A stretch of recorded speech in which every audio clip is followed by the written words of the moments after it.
호스피스에서 나와 로젯은 새로운 기술을 가르치는 입장에 있었다. 어느 날 욕창을 제거하는 동안에 대상자가 움직이지 못하게 하는 방법을 가르쳐 주면 좋겠다는 말을 들었다. 메스를 들고 있기 때문에 조금 이상해도 정상적인 피부까지 자르게 되기 때문이다. 케어하는 사람은 상대방이 움직이지 않기를 바라지만 대상자의 입장에서는 아프니까 몸을 비틀게 된다. 그만큼 힘들다는 말이다. 그래서 우리는 종이를 준비해서 대상자가 움직이지 않게 하는 방법을 강구했다. 나는 평화주의자이다. 평화를 위해 총을 소지하는 것에도 반대한다. 그런데도 살아있는 인간의 살이 잘려나가는 상황에서 움직이지 못하도록 누르고 있었다. 케어하는 동안 고령의 여성은 계속 비명을 질렀다. 이 일은 우리에게는 너무나 힘든 시간이었고 나와 로젯은 집에 돌아가 매일 밤 울었다. 잊을 수가 없다. 1987년 6월 23일의 일이다. 간호사가 케어를 하는 동안 나는 대상자의 등 뒤에서 몸을 안정시키고 어떻게든 안심시키려고 계속 말을 걸고 있었다. 그때 병실에 누군가가 들어왔다가 문을 열어둔 채 나갔다. 통로에 놓인 오랜 선반에 작은 구급 세트가 있는 것을 보았을 때 14년 전 학생 시절의 일이 갑자기 떠올랐다. 그 애는 염좌를 일으키는 일이 많았고 경기에 나갈 때 의사는 진통제와 연고를 세트로 만든 작은 구급백을 주었다. 의사는 나의 통증을 생각해 준 것이다. 그런데 노인의 살을 잘라내는 일에 관해서는 그 누구도 통증을 진정시켜 주려고 하지 않았다. 일을 시작한 지 8년이 흐를 때까지 자신의 기억과 지금 하고 있는 일을 연결 지을 수 없었던 것이다. 호스피스에서는 약품이 없어 어려움을 겪는다. 나를 포함한 케어 전문가가 있음에도 불구하고 진통 처치를 하지 않는 것이 당연하다고 생각한 것이다. 나는 평화주의자이며 높은 뜻을 가지고 있음에도 불구하고 이런 잔인한 일을 하고 있었던 것이다. 과거를 뒤돌아보며 생각하는 것은 뜻이나 친절한 마음, 배려만 가지고는 안 된다는 사실이다. 각자의 직업 문화에 얽매여 있는 사고를 해방시켜야 한다. 간호사가 대상자에게 말을 거는 시간은 하루 평균 120초. 호스피스뿐만 아니라 정신과 병원에도 간 적이 있다. 당신은 고령의 치매 대상자는 요양병원이나 노인요양시설이 아니라 정신과 병원에 보내졌다. 사람에 따라서는 목욕을 싫어하는 경우가 있다. 미국이나 캐나다에서는 그것을 물 공포증 때문이라고 설명하고 있다. 하지만 나는 그렇지 않다고 내 체험을 통해 말할 수 있다. 어느 날 하얀 욕조를 보다가 문득 생각이 떠올라 간호사에게 색깔이 있는 시트를 준비하게 하고 그 시트로 욕조를 덮었다. 그리고 대상자를 옮겨와 그 위에 조심히 앉혔다. 그 사람은 매우 쾌적하게 목욕을 즐겼다. 주위에서는 놀랐다. 노인이 되면 거리감이나 속도감을 잃어버리기 쉽다. 여기서 내가 떠올린 것은 새하얀 욕조 공간이 아무것도 없는 곳에 빠지는 듯한 착각을 불러일으키는 것은 아닐까 하는 생각이었다. 마치 다이빙 대회에서 아래를 내려다보며 떨어질 것 같아 무서워하는 느낌 말이다. 노인이 목욕을 즐기고 주위 간호사가 멋지다며 박수를 쳐주니 나는 의기양양해졌다. 그런데 옆에서 보고 있던 로젯은 이렇게 말했다. 이브, 노인이 몸을 씻는 동안 너는 한마디도 그녀에게 말을 걸지 않았어. 있을 수 없다고 생각했다. 이렇게 말하기를 좋아하는데 말이다. 그렇지 않아 하고 대답하니 로젯은 아니 간호사에게 말을 걸기는 했어도 대상자에게는 2마디 정도만 했어 하는 것이다. 그래서 또 생각이 번뜩였다. 대상자에게 얼마나 말을 거는지를 연구한 사람이 있을까? 조사해보니 그런 연구는 없었다. 왜냐하면 의사와 간호사는 모두 환자를 위해 일하고 있기 때문이다. 그러므로 자신의 말을 걸지 않는다고 생각조차 안 하는 것이다. 그래서 독자적으로 연구해 보기로 했다. 병원의 협력을 받아 소리가 나면 자동으로 녹음을 시작하는 레코더를 치매 대상자의 침상 위에 올려두었다. 측정이 간단했던 이유는 당시 대상자는 하루 대부분을 침상에 있었으며 2제곱미터 정도의 공간이 인생의 전부였기 때문이다. 레코더를 올려둔 지 2주일 후 모두가 레코더의 존재를 잊을 무렵 측정을 시작했다. 측정 결과는 상당히 흥미로웠다. 간호사가 치매 대상자에게 직접 말을 건 시간은 24시간 중에 평균 120초밖에 되지 않았다. 3분간 말을 건 사람도 있었지만 전혀 말을 걸지 않은 사람도 있었다. 대상자에게 말을 거는 기술에 대해 찾아보았지만 아무리 조사해도 찾을 수 없었다. 그렇다는 말은 대상자에게 말을 거는 필요성을 모두가 인식하고 있지 않기 때문인 것이다. 우리가 그 사실을 깨달은 이유는 아마 간호라는 배경이 아니기 때문일지도 모른다. 전문가인 까닭에 보이지 않는 것이 있다. 우리는 전문적인 지식이 없기 때문에 오히려 자유롭게 생각할 수 있었다고 본다. 그러한 자유로운 발상을 하면서 간호사와 함께 일함으로써 우리가 직면한 문제를 깨달을 수 있었다. 사람은 깨달아야지 고칠 수 있다. 깨달아야 번뜩이 든 아이디어가 탄생된다. 죽는 날까지 계속 서야 하는 중요성을 깨닫다. 나는 거동을 못하는 대상자를 일으키기로 마음먹고 1981년부터 실천해왔다. 간호사의 요통관리법을 시작으로 발을 들인 케어의 세계였지만 다양한 현장을 보고 들으면서 차츰 거동을 못해 자유를 잃은 많은 사람을 알게 되었다. 그것을 어떻게 해주고 싶었다. 이듬해 나와 로젯은 심포지엄에서 논문을 발표했다. 그 주제는 죽는 날까지 직립할 수 있다. 서서 살고 서서 죽는다였다. 말 그대로 서서 죽는다고 오해하지 않기를 바란다. 죽음에 이르는 마지막 날까지 사람은 선 자세를 유지할 수 있다는 의미이다.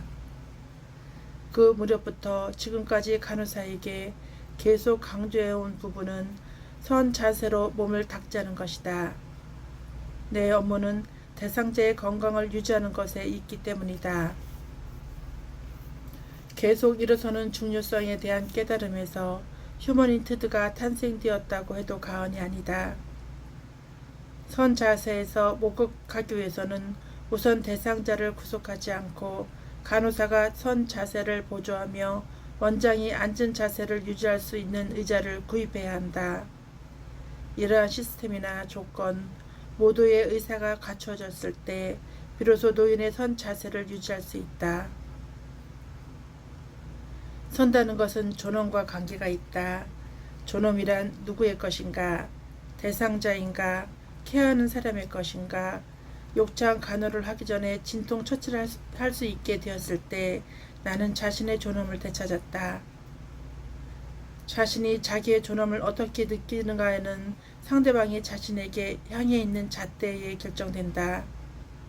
살아있는 상태에서 살이 잘려나가고 늘 비명을 지르며 일어설 수 없는 존엄의 가치가 없는 상태로 노인을 내버려두고 있다면 누가 그 사람에게 말을 걸까?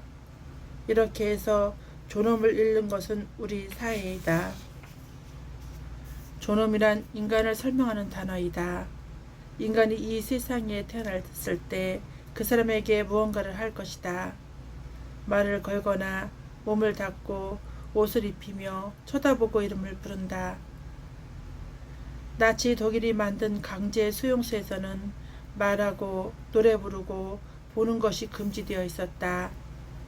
자신의 이름을 잊게 하고 이름 대신 번호를 붙여 팔에 문신을 새겨 비인간화의 조건을 갖추었다. 당신이 인간임을 잊게 하려고 하는 짓이다. 인간이 아닌 동물이라면 죽여도 좋다는 뜻이다.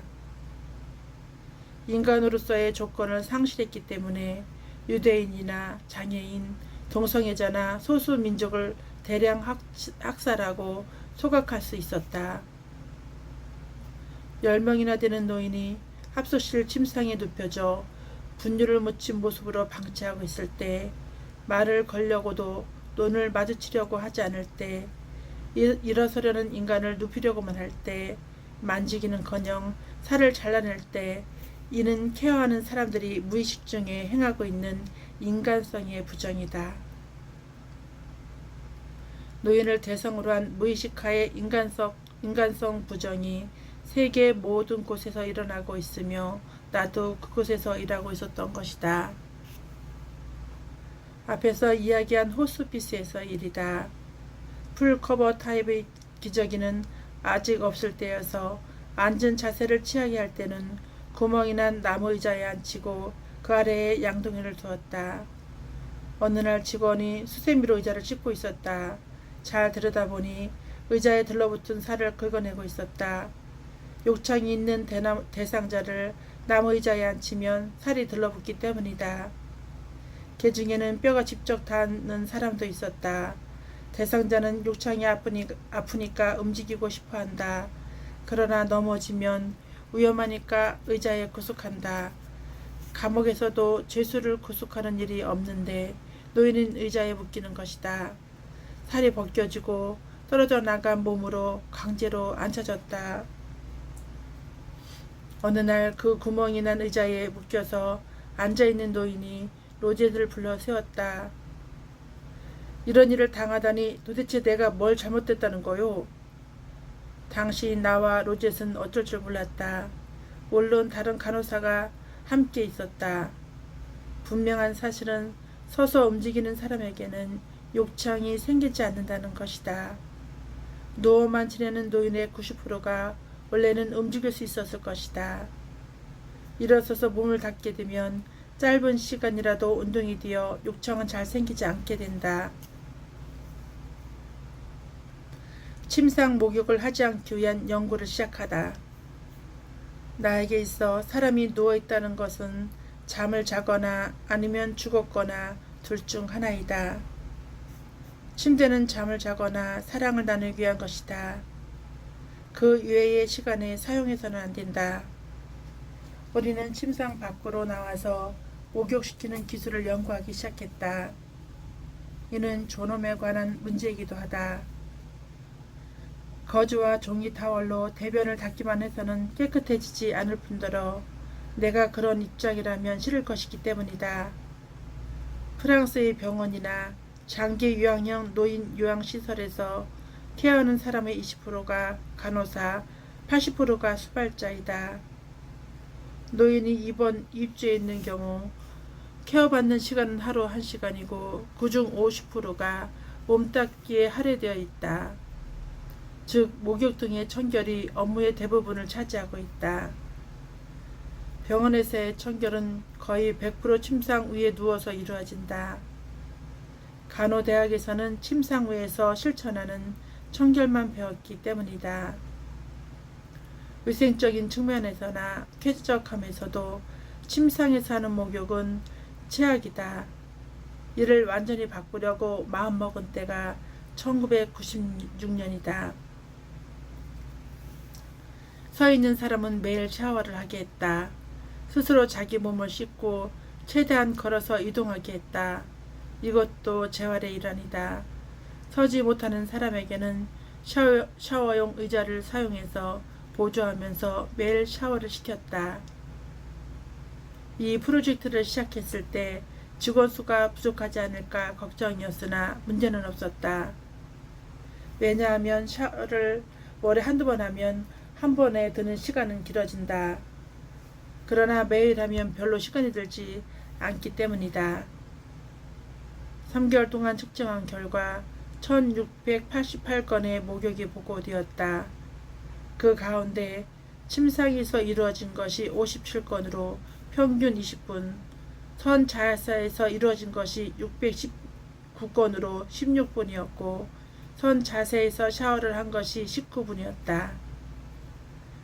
침상에서의 목욕과 샤워에 걸리는 시간은 거의 같았다. 목욕 중에서 위생적인 면에서 샤워가 가장 적합하다.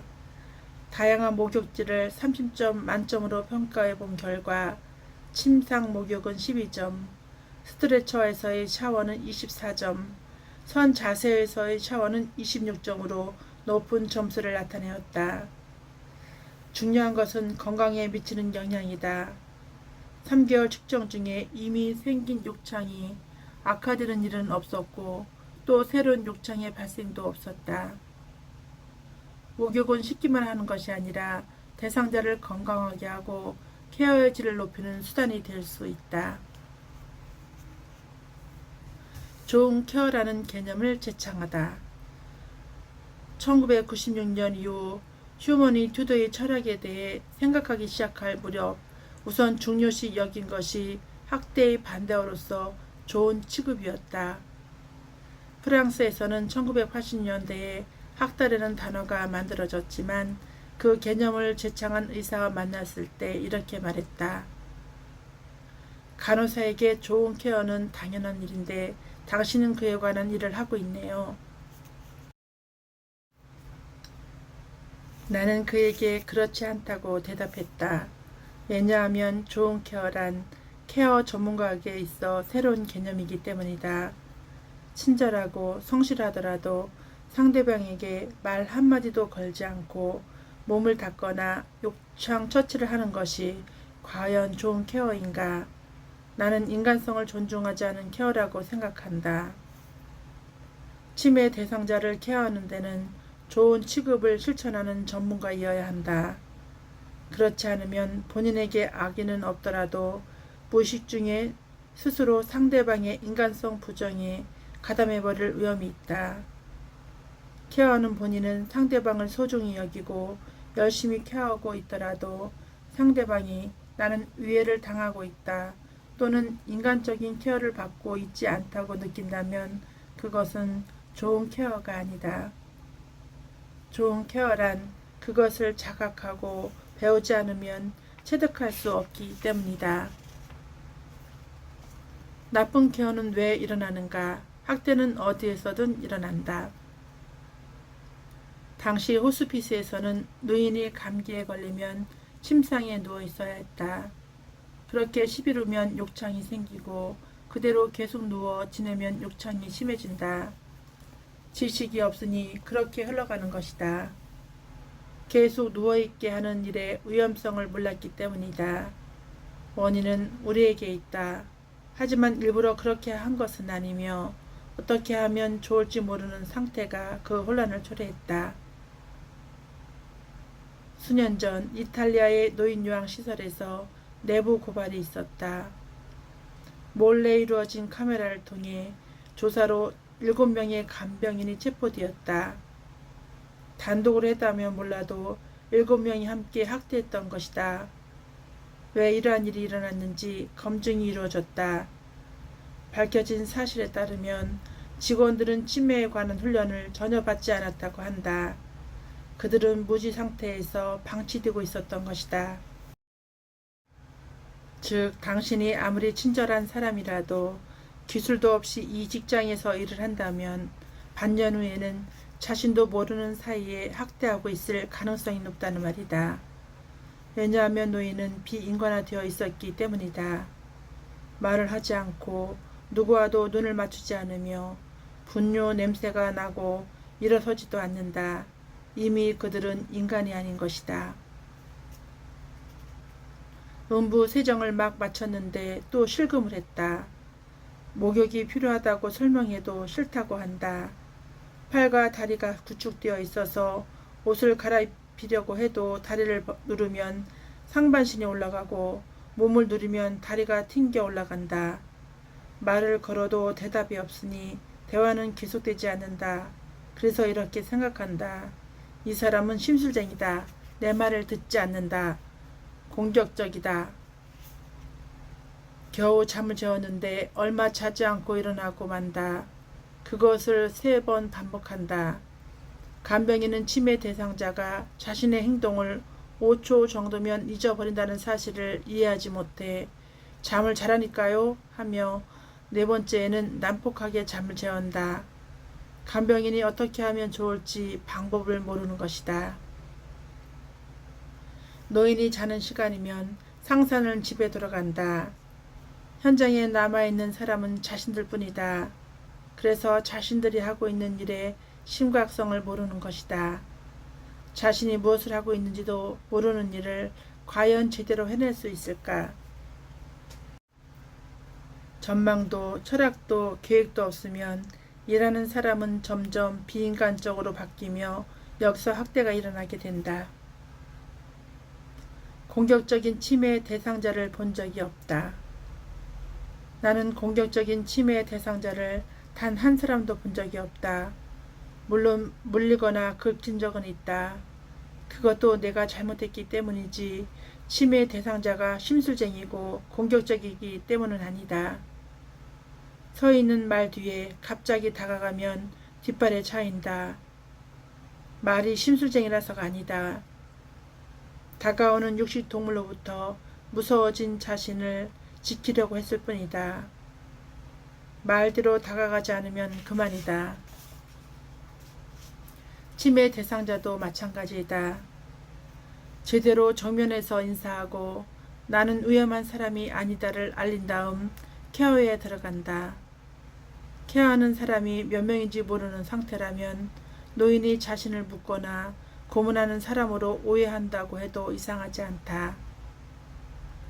우리는 학대에 대해 계속해서 생각해 왔으며 로젯은 1995년에 리모주 대학에서 시설에서 자행되는 학대, 특히 케어하는 사람이 반복하는 폭력에 대한 연구를 했다. 논문 제목은 케어하는 사람의 침묵이었다. 1년간 연수생에게 질문하고 증언을 모은 결과 우리가 관여하던 시절의 70%에서 학대가 있다는 결과가 밝혀졌다.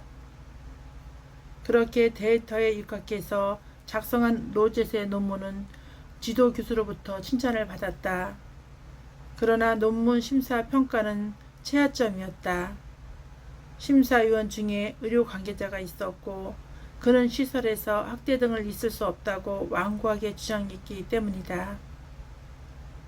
학대는 케어 업계에서는 다뤄지고 싶지 않은 주제이자 금기였기 때문이다. 케어에 필요한 것은 감정과 친절, 휴머니티도 철학의 기초. 우리는 케어에 종사하는 사람들이다. 감정과 친절이 필요하다고 계속해서 설명했다. 그때마다 사람들은 이상한 말을 한다고 받아들였다. 그도 그럴 것이 휴머니티드가 등장하기 전까지는 케어에 감정과 친절이 필요하다고 그 누구도 말하지 않았기 때문이다. 오히려 케어 업계에서는 개인적인 감정이나 친절은 수발의 방해가 된다고 여겼다. 왜냐하면 좋은 케어는 감정을 동반해서는 안 되며 자신의 감정은 직장 밖에 두어야 한다고 생각했기 때문이다. 나는 지금까지 연수 현장에서 많은 간호사와 일을 해왔다. 그 경험을 통해 분명히 말할 수 있는 것은 좋은 케어를 하는 사람은 감정과 함께 일을 한다는 사실이다. 자신의 감정을 직장에 가져와서는 안 된다고 하는 케어 문화에서는 그 일을 숨겨야 하는 것이다. 케어 현장을 관찰하면서 도출한 나의 생각을 뒷받침하는 이론이 나타났다. 뇌신경학자 안토니오 다마시오는 저서 데카르트의 실수에서 이렇게 언급하고 있다. 데카르트는 인간은 정신과 육체로 되어 있다고 말했다. 그러나 그것은 잘못되었다. 정신과 육체는 생물학적으로 나눌 수 없다. 정신은 체내에서 탄생되며 감정도 우리 안에 깃들어 있다. 나는 또 데카르트가 감정보다 이성이다고 언급한 점도 비판한다. 감정은 자신의 몸이며 자신의 감성에서 나온 것이다. 나는 이 개념의 힘을 얻어 감정과 친절이 케어에서 힘이 되며 소중하다고 당당히 말하게 되었다. 다마시오는 또 이렇게 말했다. 감정이란 그저 심리적인 것이 아니라 몸 자체와 밀접하게 연결된 것이다. 즉, 발이나 손을 비롯한 몸이 감정을 탄생시키는 근원인 것이다. 그러므로 케어하는 사람에게 감정을 내버려 두라고 하는 말은 외과의에게 손에 마취하고 수술하라는 말과 같다. 적절한 거리감은 없다. 그저 다가가라. 케어 현장에서는 적절한 거리가 필요하다고 하는데 이는 잘못된 말이다. 나는 적절한 거리감이 아니라 더 가까이 다가가야 한다고 생각한다. 왜냐하면 가까이 다가가는 것밖에 할 수 있는 것이 없기 때문이다. 거리감이 중요하다고 말할 때 우리는 감정을 부정적인 것이라고 생각한다. 당신이 감정을 가지고 케어하면 대상자가 죽었을 때 당신은 상처를 입게 되어 일의 효율이 떨어지기 때문이다. 그래서 감정을 실어 상대방에게 다가가는 것이 위험하다고 하는 이유이다. 그러나 이는 큰 오해이다. 우리는 감정을 집에 두고 직장에 나갈 수 없다. 감정은 몸에서 나는 것이며 아름다운 사람을 보면 가슴이 두근거리고 담당했던 사람이 죽으면 힘들어진다. 이는 매우 자연스러운 일이다. 만일 감정을 억누르려면 눈을 감을 수밖에 없다. 그래도 감정 자체를 어떻게 할 수 없기 때문에 우리는 그것을 표현하지 않으려고 한다. 담당하던 사람이 죽어도 거리감이 있으니 괜찮아 하며 자신을 타이르는 것이다.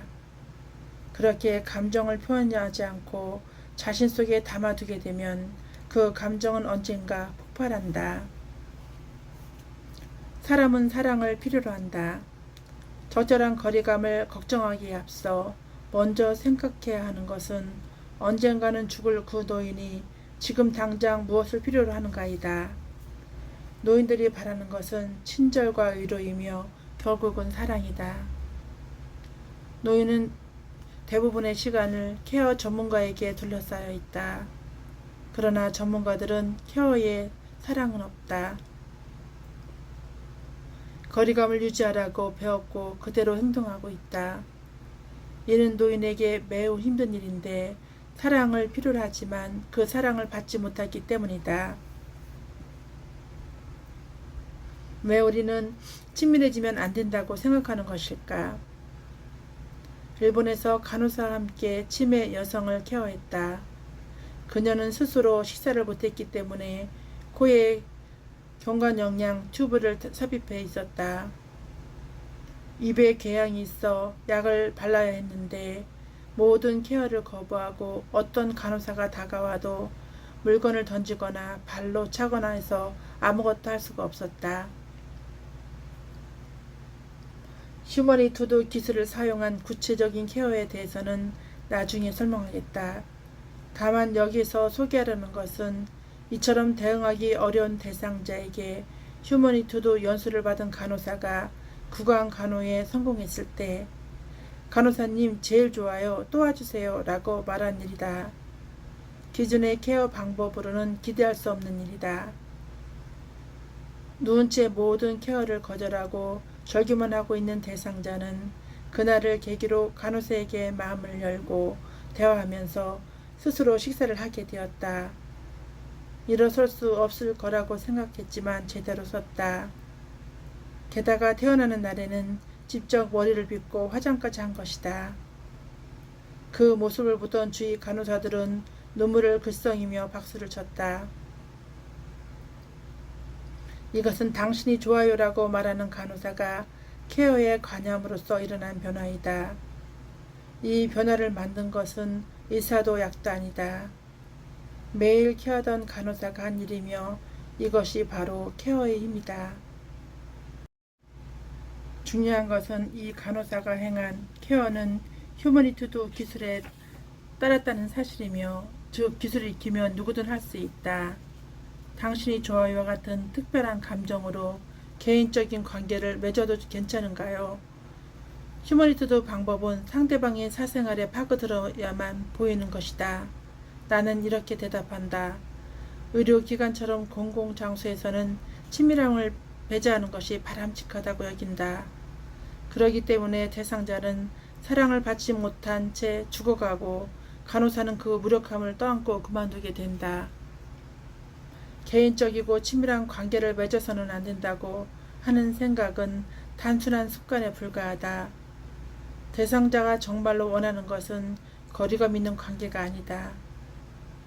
앞에서 소개한 노인은 기존 방법으로는 침상에 누운 채 모든 케어를 거절하던 대상자였다. 그러던 사람이 다시 스스로 서서 인간으로서 살기 시작하며 케어 시간을 간호사와 평화롭게 보내게 되었다. 간호사가 보여주는 감정에 불쾌감을 느끼지 않고 오히려 고마워요 하며 대응하고 있다. 현장에서 감정을 동반한 케어를 하면 너무 허물없어진다. 그러면 상대방을 존중하지 않게 된다는 것을 상식으로 여겨왔다. 하지만 정말 그럴까? 예를 들어 당신은 다른 사람 앞에서 알몸으로 누워 은비를 만지게 허락하겠는가? 아마도 거절할 것이다. 하지만 대상자가 되면 당신은 그것을 받아들여야 한다. 케어를 필요로 하는 입장이 되면 당신은 다른 사람의 손에 몸을 맡겨야 한다. 다만 그 방법에는 두 가지가 있다. 하나는 물건으로서 당신을 다루는 것으로 이는 비인간화로 가는 길이다. 다른 하나는 이와 반대로 소중한 개인으로서 감정을 담아 당신을 다루는 것이다.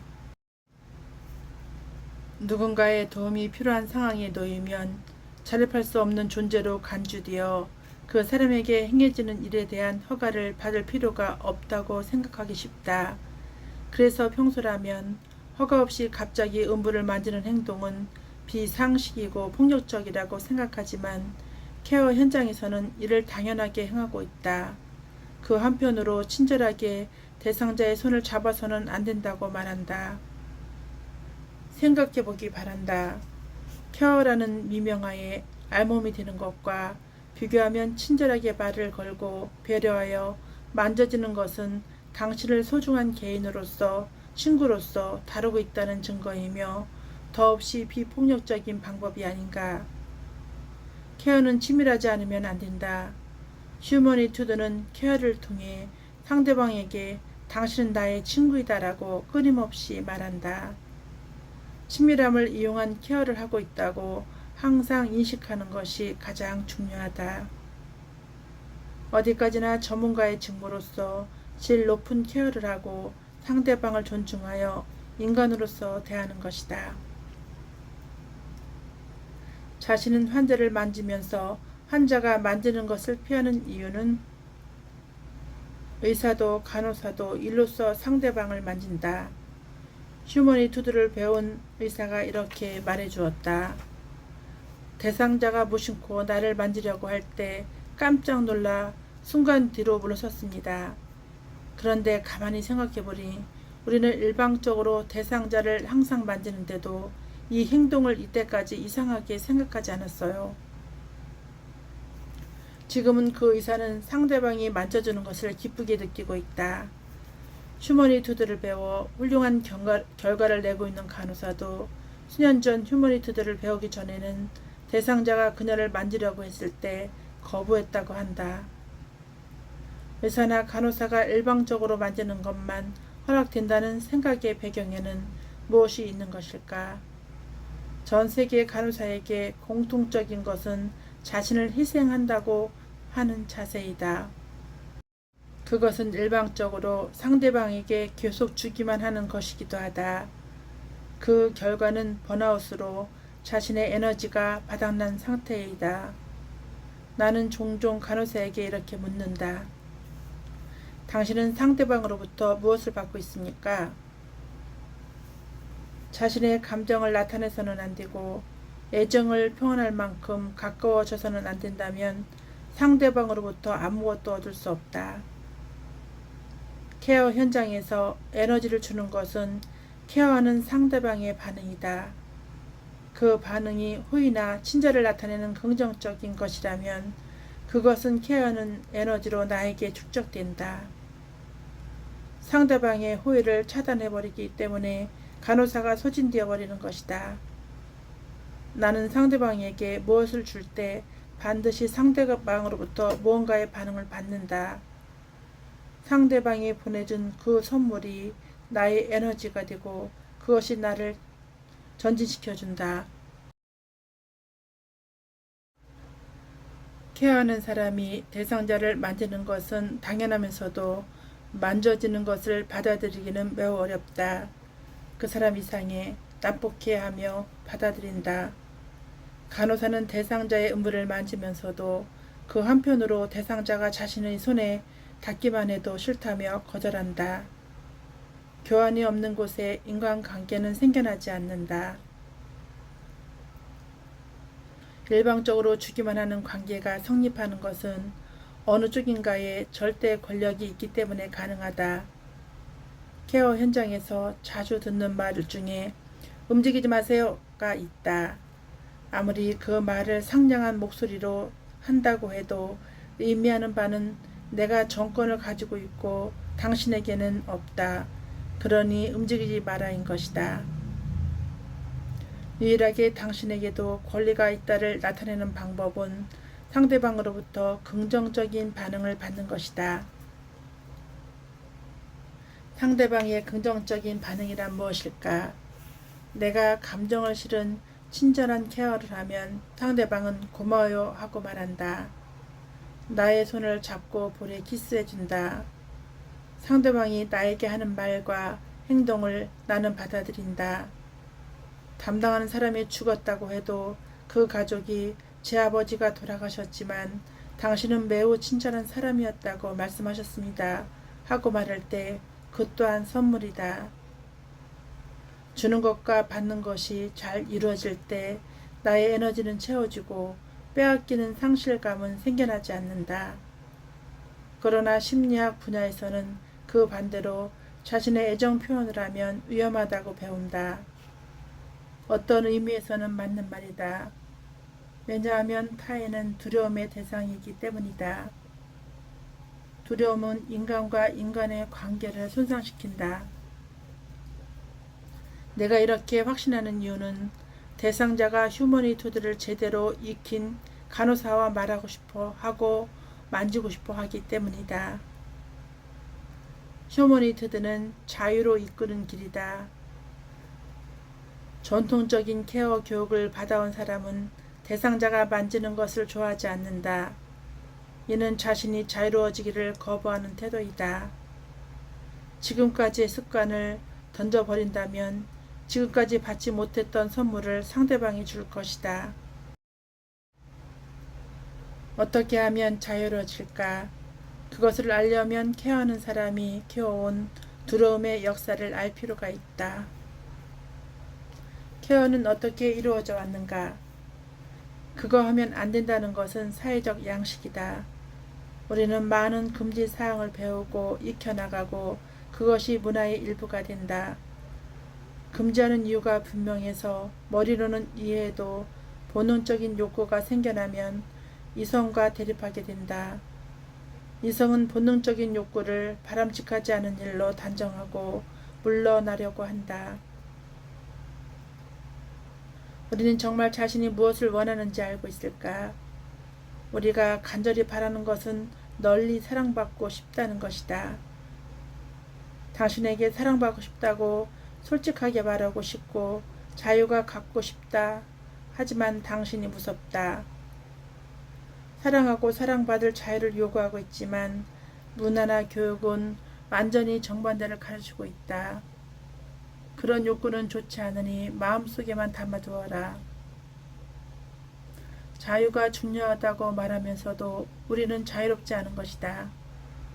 사로잡혀 있던 곳에서 해방되고 자신이 소속된 문화에서 벗어났을 때 공포에 사로잡혀 있는 자신의 모습이 보인다. 오젯이 한 시설을 방문했을 때의 일이다. 그곳은 케어를 받아들이지 않는 치매 노인이 많았다. 간병인들은 모두 이렇게 말했다. 좋은 일을 해주려는데 노인은 소리치고 싫어하며 반항한다. 그래서 마음이 아프고 힘들다. 너나 없이 자신들은 불행하다고 생각했다. 신기하게도 자신의 힘든 상황에 대해서는 말해도 노인의 힘든 상황에 대해서는 아무도 말하지 않았다. 그 시설에는 3년간 제대로 몸을 닦지 않는 사람이 있었다. 케어는 매일이 전쟁이었다. 하지만 로젯은 그 사람과 즐겁게 샤워 시간을 보냈고 간병인은 모두 놀랐다. 그때 로젯이 말했다. 방법을 가르쳐 드릴 테니 괜찮아질 거예요. 당신들이 안고 있는 문제의 원인을 해결할 기술을 소개하겠습니다. 그래도 그들은 좀처럼 믿지 않았다. 이상한 일이다. 그들은 힘들고 불행하다며 한탄했다. 문제가 심각하다며 머리를 감싸고 있었다. 사태 해결을 바란다면 현 상황을 바꿀 지식과 방법을 받아들여도 이상하지 않다. 하지만 그들은 지금의 불안한 상황을 끝내려 하지 않고 있는 것이다. 이러한 반응은 그 시설에 국한된 이야기가 아니며 케어 업계에서 일반적인 것이라고 오랜 경험을 통해 느꼈다. 왜 그럴까? 의외라고 생각할지 모르겠지만 그러한 거절의 배경에는 종교가 관계하고 있다. 기독교의 뿌리를 둔 케어의 역사가 이러한 생각을 만들어낸 것이다. 무의식 중에 깃든 종교적 가치관. 케어를 시작한 곳은 수도원이었다. 수녀들은 가족이 없는 사람, 병자 같은 아무도 보살피려고 하지 않는 사람들을 보살피고 있었다. 그녀들이 간호라는 직종을 만듦과 동시에 지금의 우리를 억제하는 문화도 만들었다. 종교의 바탕에서 만들어졌기 때문에 케어의 본질은 어디까지나 봉사이다. 지금은 21세기이다. 그런 과거의 유산과는 관계가 없다며 자신들은 과거의 문화와 무관하게 살고 있다고 생각한다. 하지만 조상 없는 사람이 없듯 누구나 과거가 있다. 그것이 어떤 문화권 안에서 지배적인 힘을 가지기도 한다. 케어 업계에서는 케어가 봉사와 자애라고 하는 원칙이 잠재적으로 지금까지도 영향을 미치고 있다. 그렇다고는 해도 왜 수녀는 방치된 병자들을 모아서 케어를 한 것일까? 그것은 천국에 가기 위해서이다. 모두가 주저하는 고난의 길, 역경을 견뎌야 천국에 갈 수 있기 때문이다. 자기 희생과 고통이 필수이다. 그래서 자신은 주기만 할 뿐 상대방에게서는 아무것도 받지 않는다. 그러한 신앙이 근본이 되어 케어가 형성되었기 때문에 어느새 케어하는 사람은 역경에 놓여야 진정한 의미의 임무를 완수할 수 있다고 생각해 일의 가치를 고난이나 곤란에 두게 되었고 무의식 중에 그 문화에 익숙해진 것이다. 간호사와 간병인 등은 치매의 노인과 같이 가족조차도 돌보기를 포기한 사람들을 케어하는 훌륭한 사람들이다. 그러나 불행히도 의의를 내세우는 문화에 젖어버리면 아무리 내가 휴머니투드에서는 대상자를 도울 때 10살 정도 아이의 힘만 있으면 됩니다. 구축은 5살 아이의 힘만으로도 됩니다. 하고 설명해도 받아들이지 못한다. 자신이 믿고 있는 고난이나 곤란의 가치관을 깨뜨리기가 두렵기 때문이다. 지금까지의 습관에서 벗어나 휴머니투드를 실천하게 된 간호사가 자주 하는 말은 케어가 즐거워진다, 일이 즐겁다 등의 고통과는 거리가 먼 말이다. 힘을 잃음으로써 약자에게 힘을 휘두르다. 신에게 봉사하고 천국에 가기 위해 자신을 희생하여 방치된 사람을 돕는다. 고난과 곤란, 역경이 케어의 성립 배경이다. 무의식적으로 그 생각에 사로잡혀 있으면서도 자각하지 못하고 있다. 치매 노인처럼 아무도 돌보고 싶어하지 않는 사람을 상대하는 것 자체에 가치가 있다면 고난을 해결하는 기술을 받아들이기 어렵다고 생각하는 것도 수긍은 간다. 1936년 발행된 프랑스의 간호 전문지에는 신의 가호를 받은 간호사들에게 있어 단조롭고 간소하며 모두가 싫어하는 일을 하는 것에 가치가 있다고 적혀 있다. 프랑스인 간호사는 이를 시대착오적이라며 웃는다. 일본인도 이는 자신들과는 무관하다며 코웃음칠 것이다. 하지만 근대적 간호는 유럽에서 전 세계로 전파되었으며 그 뿌리에는 기독교의 희생정신이 있다. 말하자면 일본의 간호문화도 프랑스와 같은 생각을 공유하고 있다. 그 중에 가장 큰 가치는 자기 희생이다. 옛날에는 신에게 바쳤지만 오늘날에는 자신의 인생을 일에 바치는 것에 목적이 있다. 포르투갈에서는 1960년까지 간호사는 결혼하면 안 된다는 규칙이 있었다.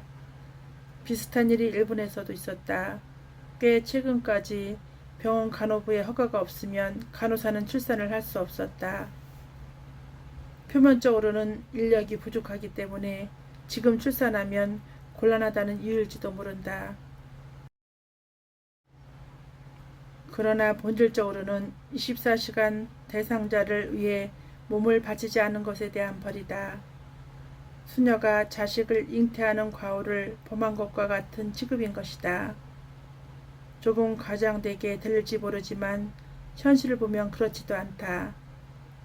고난 없이 케어는 없다는 생각으로 형성된 문화가 무의식 중에 개인에게 자기 희생을 강요하고 형성에 익숙해지는 동안 개인이 자유롭게 생각하고 행동하는 힘을 잃어가는 것이다.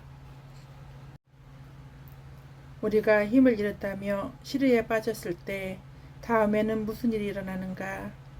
그 보상으로 자기보다 약한 처지인 사람에게 힘을 휘두르기 시작한다. 케어 세계에서 말하면 간호사보다 약한 입장에 있는 사람은 대상자이다.